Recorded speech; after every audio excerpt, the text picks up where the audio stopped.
TSM.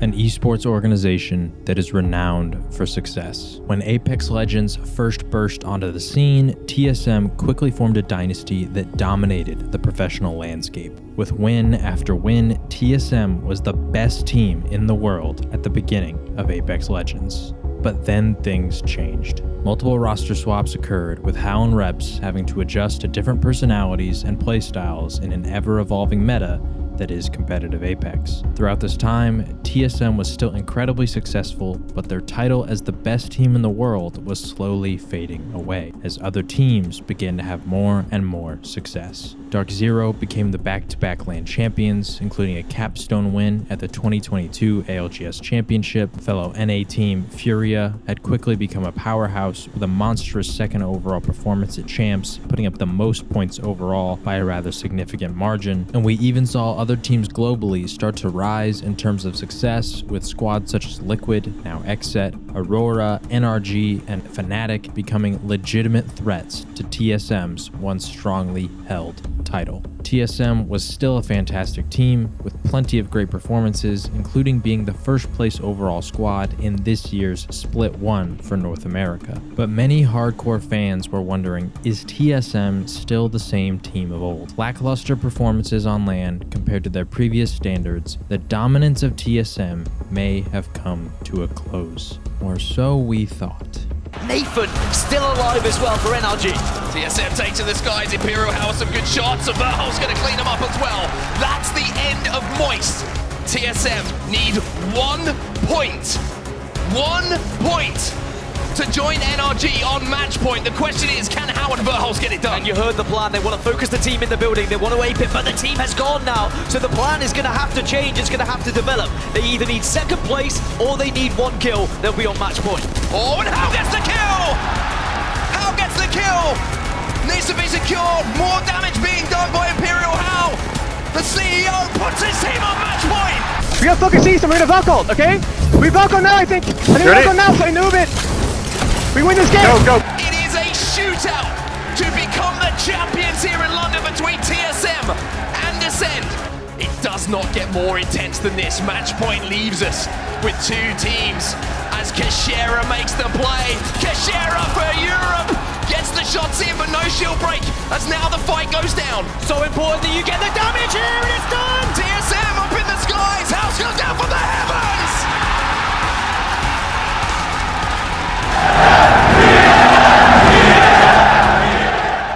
Alright, as you probably know by now, because you've either watched the London LAN or simply read the incredible spoiler that is the title of this video, TSM just won the Split 1 playoffs London LAN to firmly reestablish themselves as the current best competitive Apex Legends team in the world. From dominating in NA to dominating on the global stage, TSM won their first in-person event in 3 years. But as per usual in this series, we know what they accomplished, but how did they do it? How did TSM reclaim their title as the best team in the world? Welcome back to The Reset. Before we jump into the explanation behind TSM's big win, 88% of my viewers are not subscribed, so if you enjoy ALGS content, hit that subscribe button and maybe like the video to help me out with the YouTube algorithm. Now, before we jump into the games, I want to play a quick clip from the Apex the podcast of TSM's coach Raven describing his philosophy and approach to the game.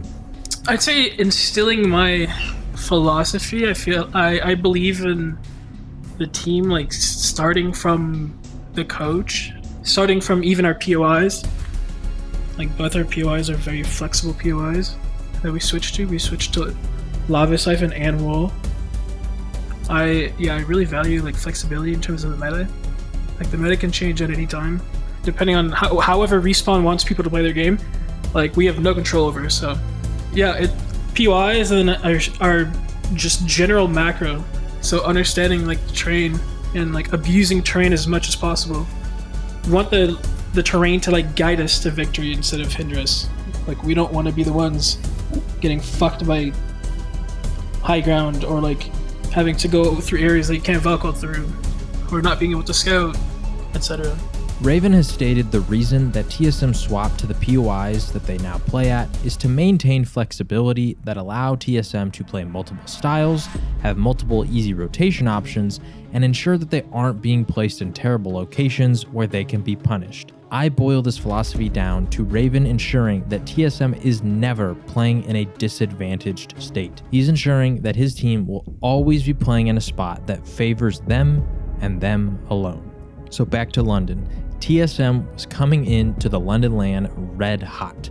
They finished as the Split 1 North American champions and were one of the favorites to win it all at LAN. And with plenty of dominant finishes in international scrims, many, myself included, were expecting TSM to take the win. But with such a long gap from their last LAN win, there was still doubt. But TSM quickly put the LAN doubters to bed with the most overall points in the group stage to send them easily through to the winners bracket, where they finished 8th overall to advance to finals on Sunday.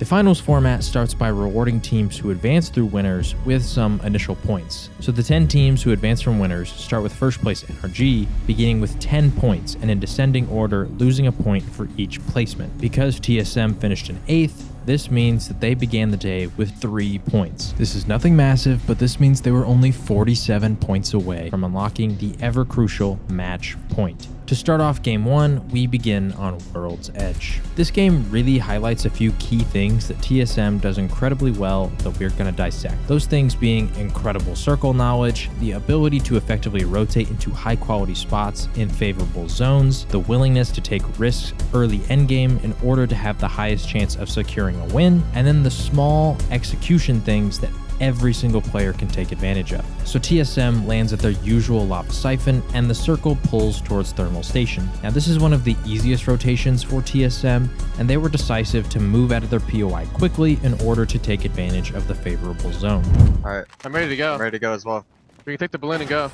With 40 seconds still to go until zone starts closing, TSM has already began to leave Lava Siphon. Now a small keynote here, something Imperial Hal always makes sure his team is aware of when rotating is the need to stop prioritizing loot. Don't turn back around for shit.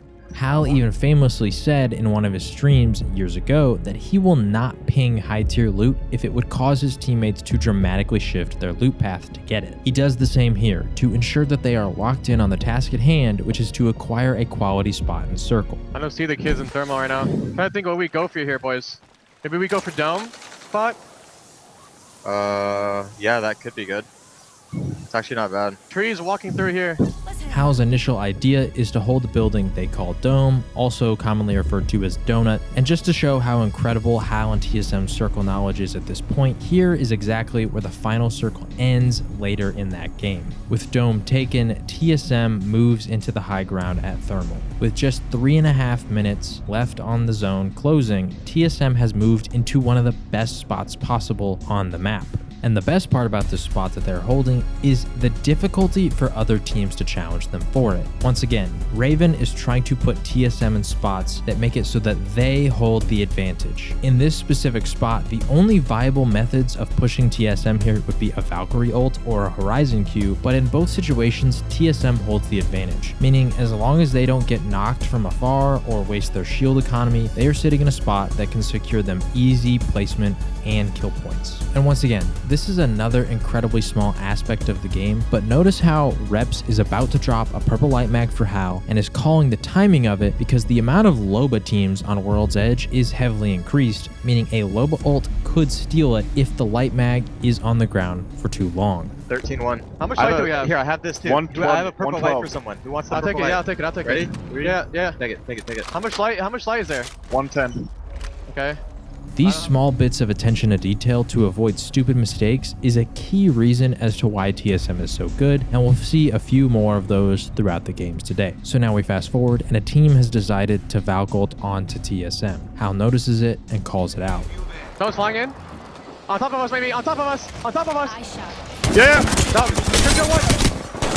Don't drop. Do not drop. Nice! The issue with the Valk ult push onto the top is that once you land, it takes a few seconds to pull your gun out, and with a team in such close proximity and zero cover, the team that is already sitting on top has the early damage advantage. TSM takes advantage of this and gets the wipe, but notice that Hal immediately calls not to drop for the loot. They certainly could use the loot, but he reinforces the priority of positioning and they allow the 2 loot boxes to fall without a second thought. So as mentioned earlier, the best part about this spot is the difficulty to displace the team holding it, but also the incredibly easy ability to pick up kill points from afar. TSM is overlooking both Space Station and Ascend, sitting at the location nicknamed Jungle Gym, and they managed to pick up multiple kills with 0 repercussion for their peeking. Later, as TSM gets to a point in which their heals and armor are incredibly low, Hal looks for a safe third party that could net them KP and loot, so they're prepared to fight in the final circle. Can we look right? Look right, look right!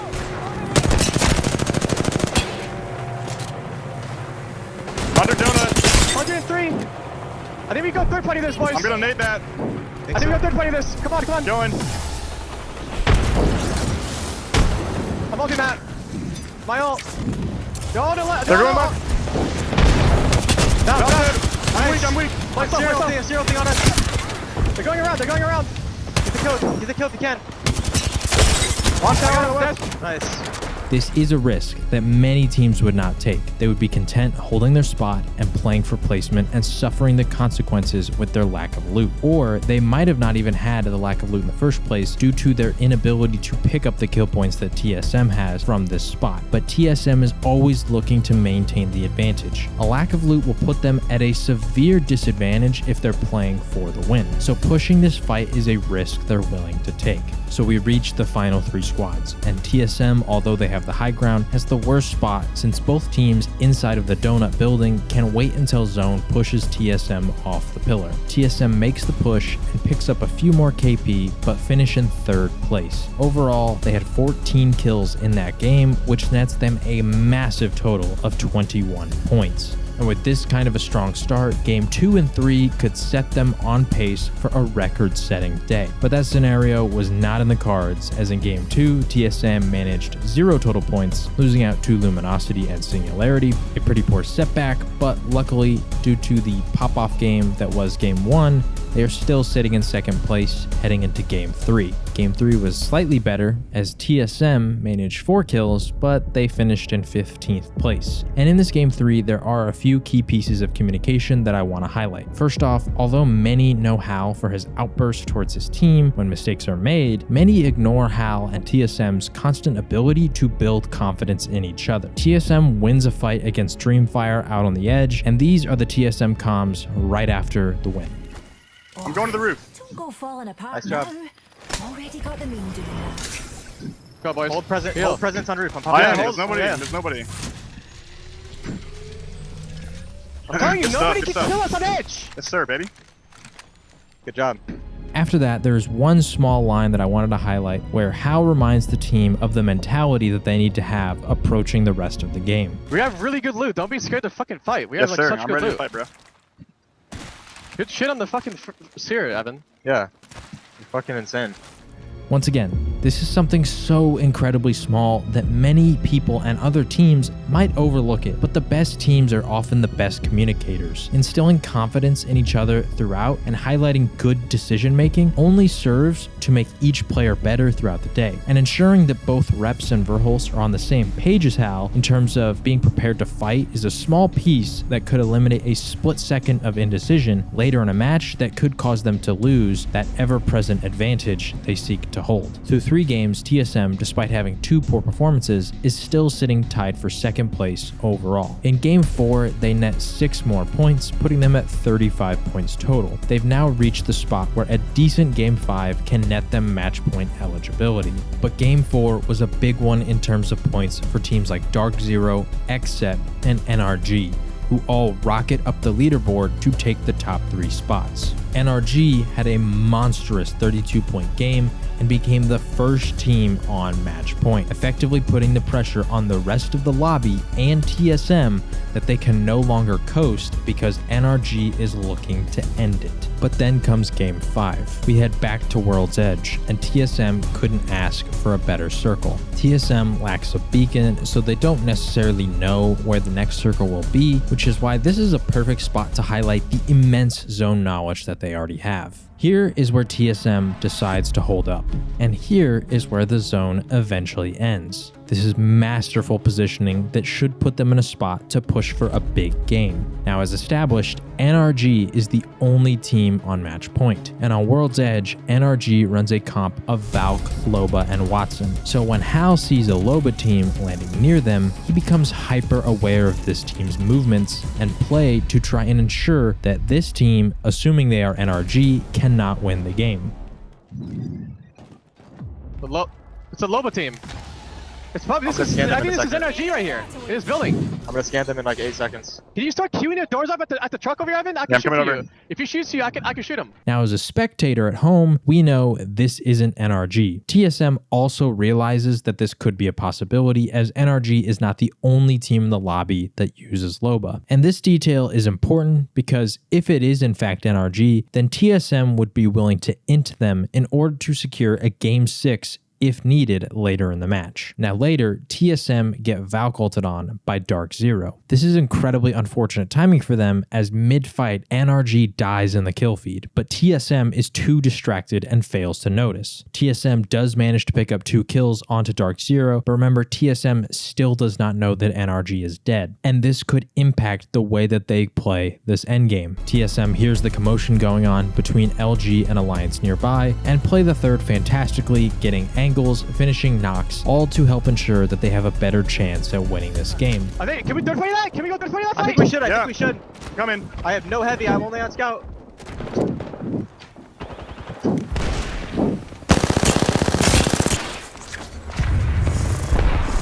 Play chill. Play chill. I need to loot this box, Evan. Zero one shot on the back room. Inside. One shot. I'm looking. They queued up. Queuing up on high, ultimate high. I'm inside. Alliance dead. Energy's still alive.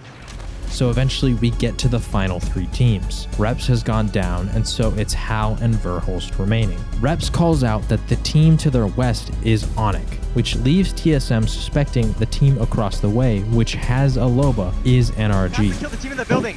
I think it's NRG in the building, I'm pretty sure. The guy that was on top of the rock is Onyx. Okay, we gotta shoot the team in the building. Take my ult cell, bro.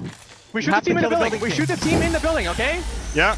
Get ready. Yeah, we just hit them. With this assumption, they're hoping one of 2 things happen. Either they kill the team they suspect to be NRG, or the more likely scenario, they weaken them and Onyx gets the win. Either way, a Game 6 would be forced. Okay. Get ready. You ready? Yeah, I'm following you, bro. You have any nades? Follow me. No nades, no nades. Come to me. Batting. Last bat.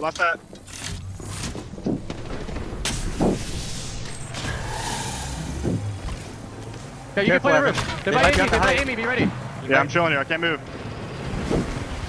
We have to just aid them, bro. That's all we can do. You ready? Go inside, yeah. They went down the other side. Yeah, get rid of the 8 west. I'm looking left. Look left. Dead. Go left. Nice. Go left. Dive on them. Kill the Valk. See, I lost his energy, bro. No one died. Okay. Fire. They died right up there. Win this. I'm going left. Give me Digi, Evan. I'm down, all you. Fine.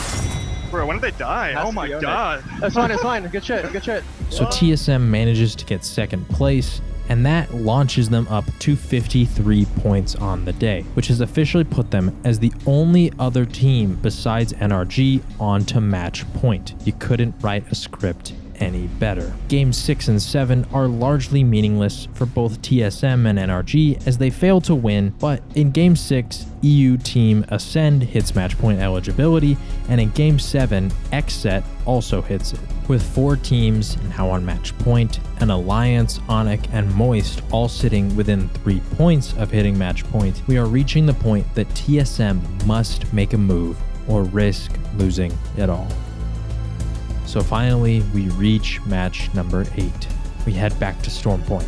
the circle pulls towards the northeast side of the map. And this is where I want to finally, once again, highlight the clip I showed of Raven from the beginning of the video. Raven said they never want to be fighting against the terrain when rotating. I believe a large portion as to why TSM switched over to the wall on Storm Point is the rotations. This exact circle is one of the most difficult circles to rotate into when showing up from the south sides of the map. Storm Point is set up in a way that the northeast side of the map is the highest point, meaning to try and rotate there, you must go uphill. TSM being so close allows them to easily rotate this challenging terrain extremely fast before it becomes clogged with all 20 teams. But once again, to highlight TSM's zone knowledge, this is now the third game where they have managed to take one of the best spots in zone, so incredibly close to where the final circle will be. In the games they managed to do this, they have placed top 3 both times prior, meaning TSM is set up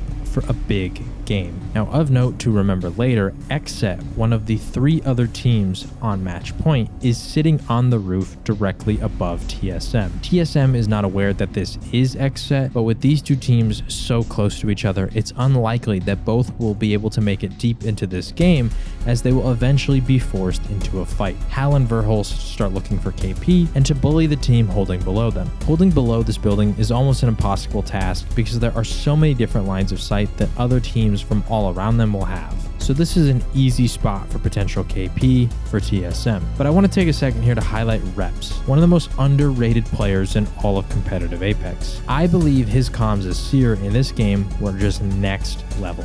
I'm 16-3, you have any cells? Yeah, I need 4 cells. I need 4 cells. Did you hear me? They're still there. Yes, I hear you. I hear you. I got 3 batch roll. You need one? I have 2. Can't carry. Still the team above us on our height. Jordan, take my 2x for your scout. I mean, I'm not doing it. I'm sitting here watching the doors, Okay, bro. okay, Here, I'll take it stay back. Yeah. I'm not doing anything. Ping anything I can shoot at. I have a 3x charge.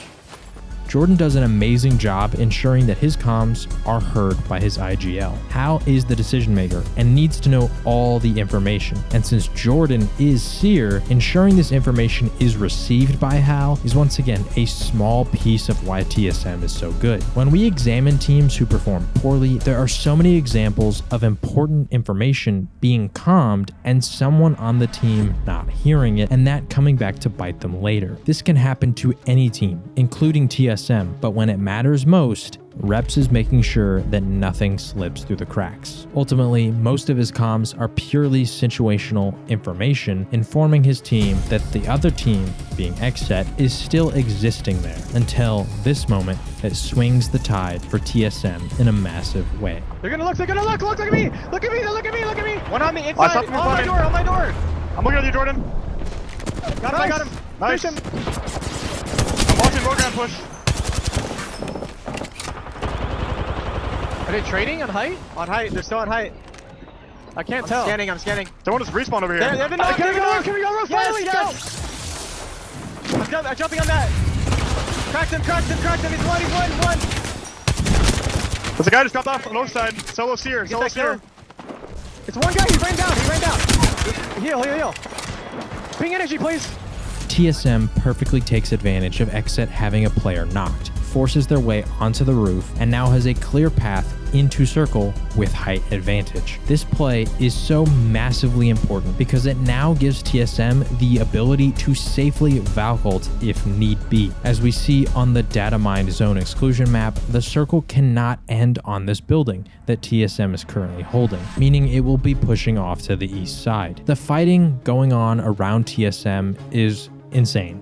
Over half the lobby is stuck in or around TSM's building, but Hal sees the circle and takes a peek over to the side that it's on and notices a game-winning opportunity.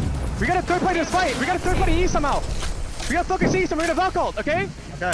Yeah, popping a syringe. We Valkult now, I think. I think Ready? Valkult now, so I noob it. We win this game. Go, go, go, go, go. We oob this. We oob this. Where? Ooh. They're fighting back here. We lay behind these guys. And Yes, yes. push them. They're looking for it. I have no nades, no nades. I'm moving forward.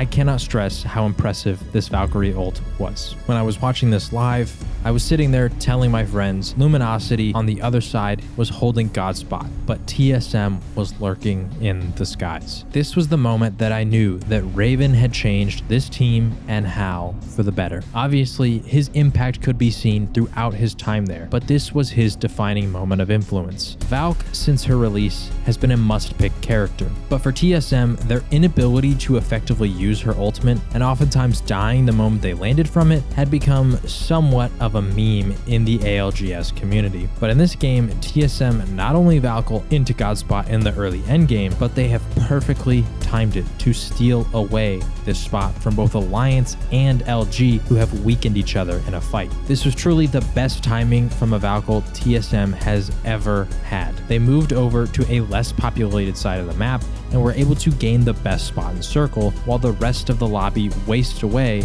back at their old building. The old TSM would have looked for kills at this building, and if they had succeeded, they would have walked in late on low ground or Valkulted into a disadvantaged state on God spot, having to fight the winner of Luminosity or Alliance, who have already fully healed. But Raven's philosophy of always playing for the advantage state has brought TSM to this very moment, with victory just within reach. It is a shootout to become the champions here in London between TSM and Ascend.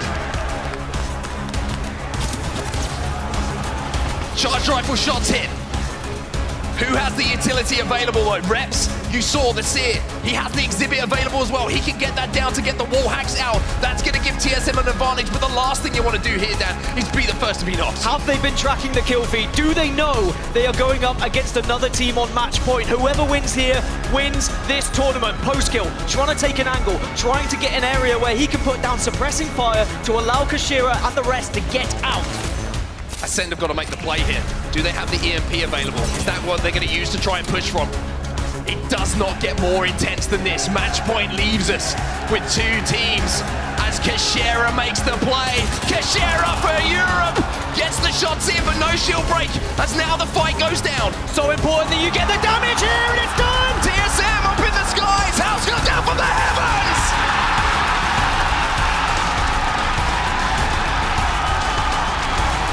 London belongs to TSM!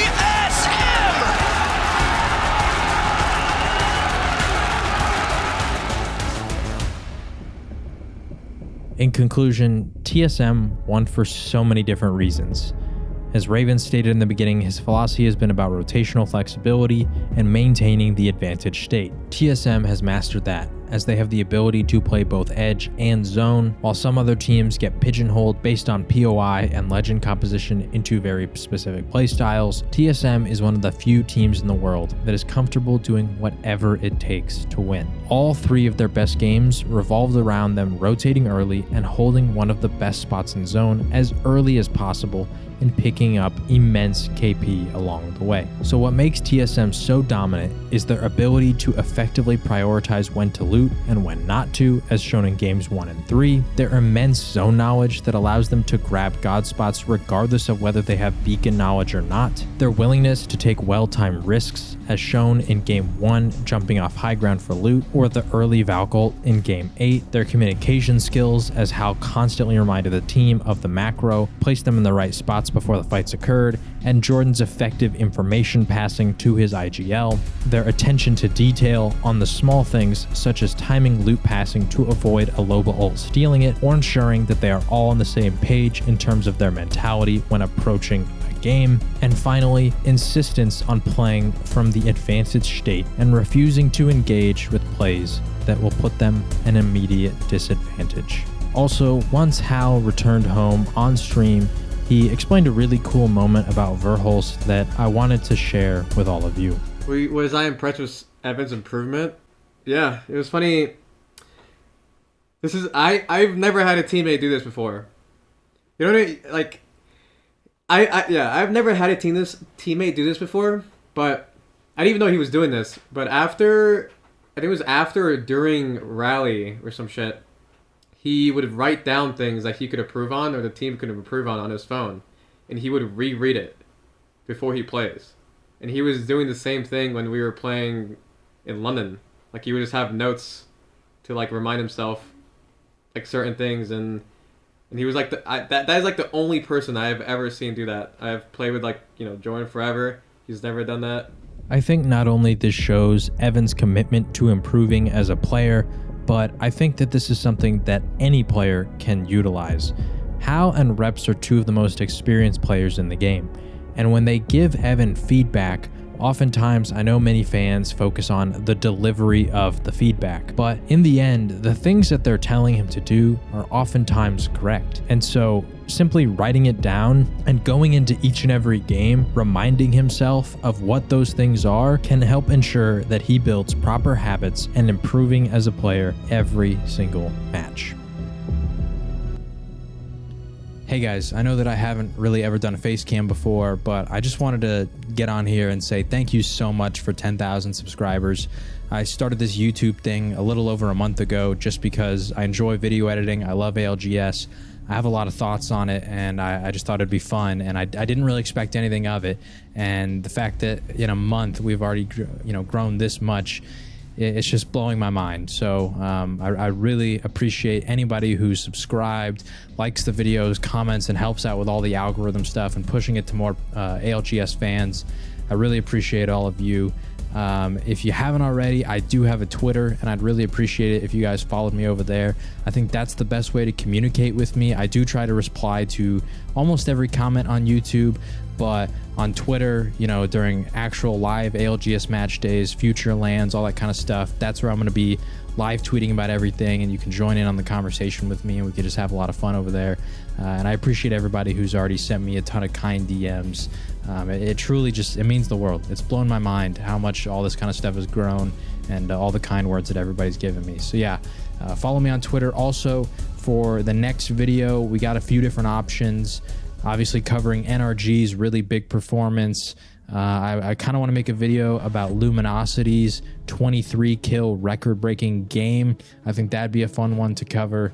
Also, I want to expand to other regions outside of NA teams, so maybe we could talk about Ascend and their really big performance. Alliance also had a really great performance, and I know that, you know, there's some other APAC teams too that I'd love to cover as well. Moist Esports, North Eption, Fnatic, all those kind of teams. So I'm going to probably put out a poll on the community tab and on Twitter, so follow me there and stay tuned on the community poll to make sure that you get to vote on what comes next.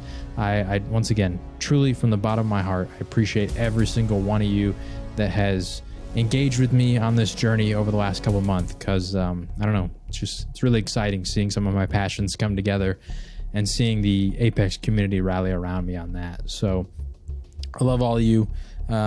Go TSM, shout out to them. They were dominant, and really looking forward to the next one.